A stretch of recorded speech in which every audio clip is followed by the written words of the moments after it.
There are things older than Oxford, older than Christ Church's tower, older than Roman walls, older even than the pagan earthworks beneath Port Meadow. Naomi Verity believed the bell at Magdalen was one of a kind. She was wrong. Weeks after her disappearance, a package arrived at the Ashmolean Museum. No name, no return address. Inside, an oilskin scroll, sealed in wax and marked only with a circle of 7 lines. The scroll, when unrolled, was not paper, but treated skin, possibly calf, possibly human. Upon it, a hand-drawn map of Oxford, centuries out of date. But beneath each college, each chapel, each ancient garden, were precise black circles. 7 in total, each labelled in a dialect no one could quite place. Pre-Celtic, perhaps, or older still. A linguist from Balliol translated one phrase before going missing. The bells were bound, one for each gate. In the basement of an abandoned college building near St. John's, workmen uncovered a sealed chamber. There was no door, no staircase, only smooth stone and a depression in the center shaped like a bell's base. When one of the men stepped inside, he screamed once and fell silent.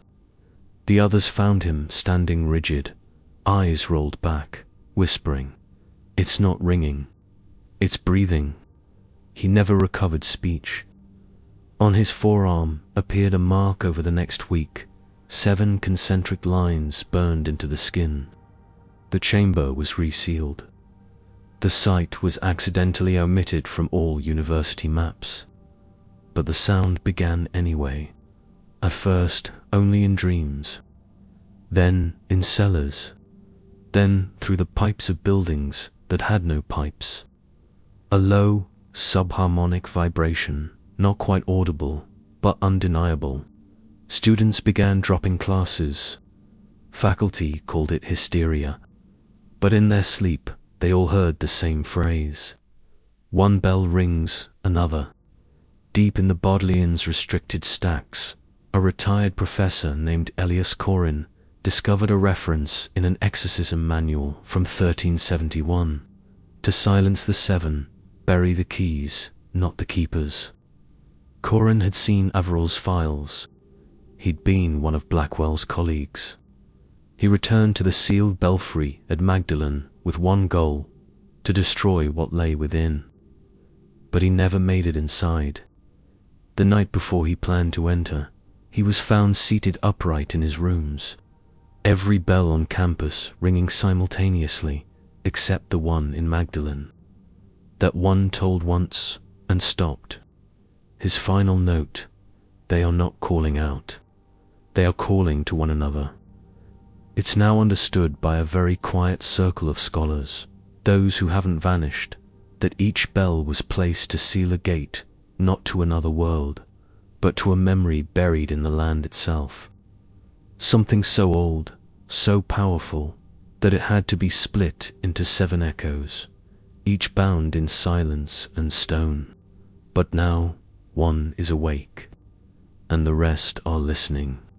Some suspect the others lie, beneath the Radcliffe camera, where books sometimes rearrange themselves into circles. Under the Isis River, which no longer freezes, but hums.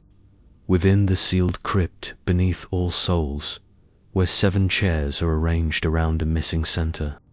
And one, possibly, beneath the Bridge of Sighs, where a student jumped in 1864, whispering, "It's rung for me already. I must answer." There are new figures seen in Oxford now. Not just the bellkeeper, though he appears more often, face still unseen, drifting between cloisters with hands folded and robes dragging soundlessly behind. But others, 7 of them. They walk apart but hum the same note.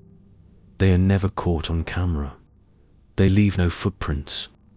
But they are always seen watching from the corners of libraries, choir stalls, examination halls, a dissonant choir, the watchers of the next bell, but not the end of the tolling.